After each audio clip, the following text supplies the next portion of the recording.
बिस्मिल्लाहिर्रहमानिर्रहीम। तमाम दोस्तों को एग्रीकल्चर रिफार्मर की तरफ से अस्सलाम वालेकुम। दोस्तों, जो आज का हमारा प्रोग्राम है, क्या गंदम की कटाई के बाद मिर्च हाइब्रिड मिर्च लगा सकते हैं या नहीं लगा सकते। दोस्तों, आजकल मुझे तकरीबन डेली कॉलें रिसीव होती हैं कि जी हम गंदम की कटाई के बाद मिर्च लगाएं या ना लगाएं। अब मैं आपको थोड़ी सी इन्फॉर्मेशन देना चाहता हूं कि जो पंजाब में है मिर्च लगाने का जो तरीक़ाकार है वो दो तरीक़ाकार हैं। एक तो तरीक़ाकार ये है कि आप इसकी नर्सरी बनाएं और इसको शिफ्ट करें, और दूसरा तरीक़ाकार यह है कि इसका डायरेक्ट चोपा लगा सकते हैं। इसी तरह सिंध में जो है उसका टाइम अलग होता है। अब मैं पंजाब की बात करूं, अगर कोई फार्मर इसको नर्सरी बनाना चाहता है तो वो उसके 20 दिसंबर को इसकी नर्सरी बनाए और तकरीबन 15 फरवरी से लेकर 15 मार्च तक इसकी शिफ्टिंग कर दे। तो ये एक आइडियल जो है सोइंग टाइम है इसको मिर्च के जो हाइब्रिड मिर्च है इसको तैयार करने का, इसको लगाने का। अगर कोई फार्मर पनीरी नहीं बना सका तो इसका ये होता है कि इसको जो होती है इसकी डायरेक्ट चोपा भी लगाया जा सकता है।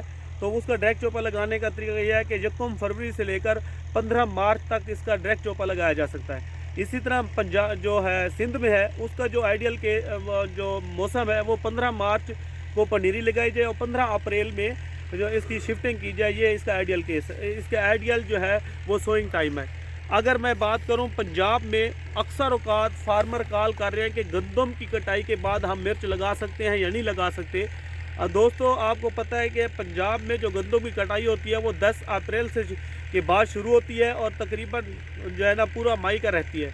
अगर किसी फार्मर की ज़मीन 15 अप्रैल दूंगा कि इसकी में जो है मिर्च काश्त ना करे। इसका क्या रीज़न है? वो रीज़न ये है कि अक्सर औकात जो है एक दो बहुत बड़ी रीज़न है। एक तो ये है कि पौधा जो है उस वक्त जो टेम्परेचर होता है जब हम शिफ्ट करेंगे तो वो ग्रोथ नहीं करेगा, उसकी वेजिटेटिव ग्रोथ नहीं होगी और उसकी क्या हो जाएगी, उसकी फ्लावरिंग आ जाएंगे, छोटे छोटे पौधे होंगे उसके पर फ्लावरिंग आ जाएगी और इस तरीके से जो उनकी पैदावार नहीं आएगी और ख़र्चा ज़्यादा हो जाएगा। दूसरी वजह यह है कि उस वक्त जो काटन का बेल्ट है, काटन जो है लगाई जाती है गंदम के बाद, तो जो उस वाइट फ्लाई का प्रेशर होता है और इसी तरीके थ्रिप्स का भी प्रेशर होता है। जब सकिंग इंसेक्ट जो रस चूसने वाले हैं कीड़े, उनका जो प्रेशर होता है जिसकी वजह से जो मिर्च पर अटैक होता है उसमें से रस चूस के उसके अंदर जो वायरस छोड़ देते हैं जिसकी वजह से पौधे वायरस का शिकार हो जाते हैं।